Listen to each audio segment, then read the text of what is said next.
This is something that has confounded all of science and all of medicine for a very long time. I call it evil.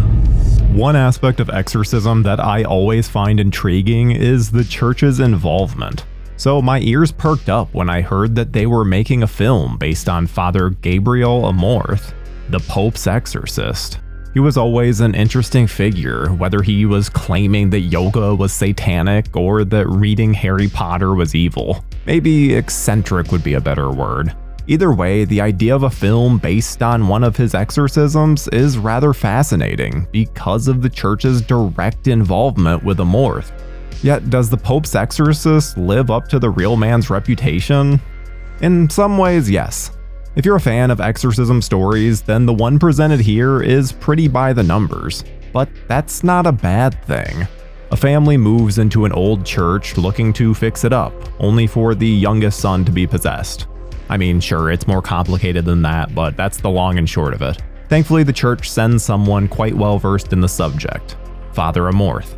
Now, I can't say enough good things about Russell Crowe in this film, as he seems to be having the time of his life. The man is joking up a goddamn storm. His Italian accent can be a little hokey at times, but it's just a joy to see him enjoying the part so much. And I mean, hell, I don't speak Italian, and so I would say he was pretty damn convincing. And I'm sure the little Ferrari motorbike that he rides is historical, but I got such a chuckle anytime he came puttering on screen. In fact, Amorth's first appearance is actually on the bike, which I'd say is the proper way to be introduced to such a larger-than-life individual. It really shows you early that the film isn't trying to take itself too seriously, which is great for an Exorcist movie because those can be pretty heavy-handed. Not that this one doesn't have its moments. Unfortunately, the movie does drag a bit when Crowe's priest isn't on the screen.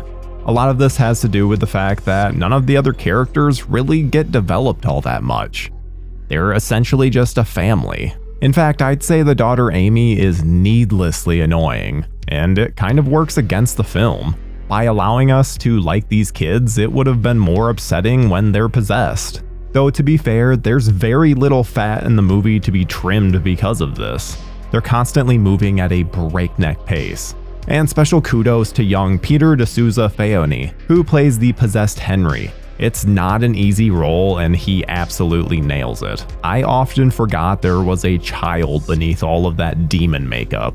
One character that I couldn't quite pin down was Father Escobel. When he first was introduced, he's a bit of a creep, especially when Julia, that's Alex Esso, explains that she's a widower. I also love that they made him a hypocrite, having not confessed his sins for nearly 8 months. But he ends up being someone that Amorth can rely on, even if it takes some prodding. There was even a bit of a tease that Amorth and Escobel could team up for further adventures, and I for one am absolutely down for more of Crowe's Amorth in any and all forms. Hell, throw him in that new Conjuring TV series.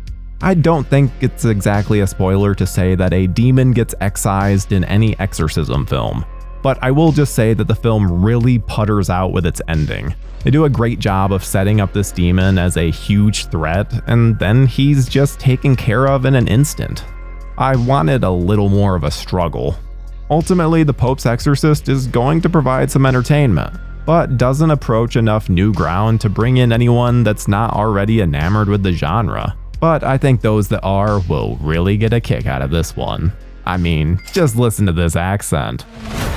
The church has fought against this demon before.